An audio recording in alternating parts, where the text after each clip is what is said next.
জাতীয় রাজস্ব board NBR এর চেয়ারম্যান আব্দুর রহমান খানের মতে কোম্পানির নয় ব্যক্তিশ্রেণীর করের হার বেশি হওয়া উচিত। আসছে বাজেটে ব্যক্তিশ্রেণীর করের সর্বোচ্চ সীমা ৫% বাড়ছে, তবে করমুক্ত আয়ের সীমা বাড়ানোরও আভাস দিয়েছেন এনবিআর চেয়ারম্যান। এদিকে কর চাল বাড়ানোর সাথে কর মুক্ত আয়ের সীমা ৫ লাখ করার প্রস্তাব করেছেন ঢাকা চেম্বার সভাপতি তাসকিন আহমেদ। গোলাম ময়নুল হাসানের রিপোর্ট। দেশের অর্থনীতি পুনরুদ্ধারের সাথে আসছে বাজেটে অন্তর্বর্তী সরকারের বড় চ্যালেঞ্জ রাজস্ব বাড়ানো। ২০২৫-২৬ অর্থ বছরের বাজেট প্রণয়নের ধারাবাহিক মতবিনিময়ের অংশ হিসেবে মঙ্গলবার ঢাকা চেম্বার সহ বেশ কয়েকটি ব্যবসায়ী সংগঠনের সাথে বসে এনবিআর। এ সময় প্রতিষ্ঠানটির চেয়ারম্যান করমুক্ত আয়সীমা বাড়ানোর আভাস দেন। তবে ব্যক্তির কর হার বৃদ্ধির পক্ষে তিনি বলেন, সেবা নিশ্চিত করতে হলে করের হার বাড়াইতেই হবে।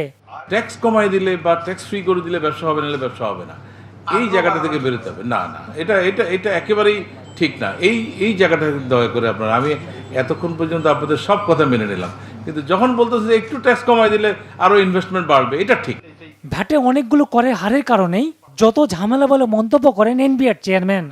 তীব্র প্রতিরোধের কারণেই কিন্তু আমরা এই সিঙ্গেল ভিএটি রেটটাকে ইমপ্লিমেন্ট করতে পারিনি। এটাই হলো বাস্তবতা।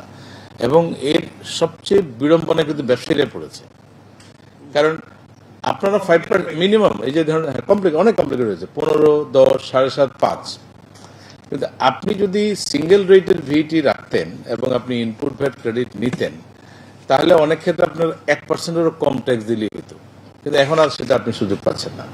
বৈঠকে করের জাল বাড়ানোর জোর দাবি জানান ঢাকা চেম্বার সভাপতি তাসকিন আহমেদ।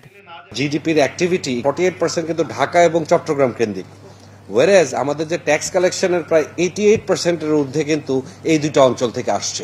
সো এখানে যে আমাদের যে একটা মানে সামগ্রিক একটা ভারসাম্যহীনতা রয়ে গেছে, যে বাংলাদেশের বাকি অঞ্চলগুলোতে কিন্তু অর্ধেকের বেশি কিন্তু আমাদের ইকোনমিক অ্যাক্টিভিটিগুলো হচ্ছে যারা হার্ডলি 12% ট্যাক্স নেটের আওতায় আসছে।